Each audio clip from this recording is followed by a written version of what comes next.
In today's video, I'm going to teach you how to delete all photos from Google Drive permanently. Before we start, a quick warning. Once you finish this process and empty the bin, those photos can't be recovered. If there's anything you might need later, back it up to your computer or another folder first. Open your web browser and go to google.com.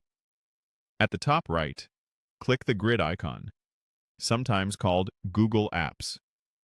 This opens a panel with all your Google services. Choose Drive to jump straight into your Google Drive.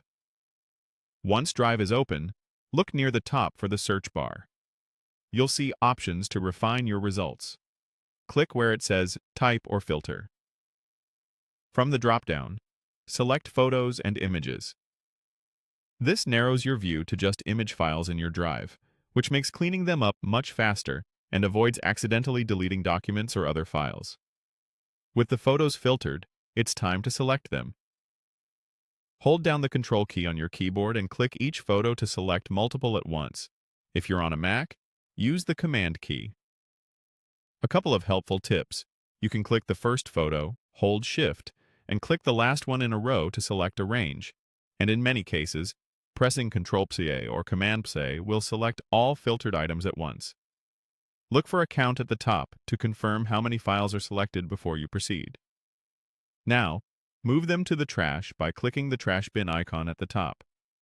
This doesn't delete them forever yet. It just moves them to the bin, and they'll still take up storage until you empty it. Google Drive typically retains items in the bin for up to 30 days, unless you remove them permanently. To finalize the cleanup, go to the left side panel and click Bin. You'll see the photos you just trashed.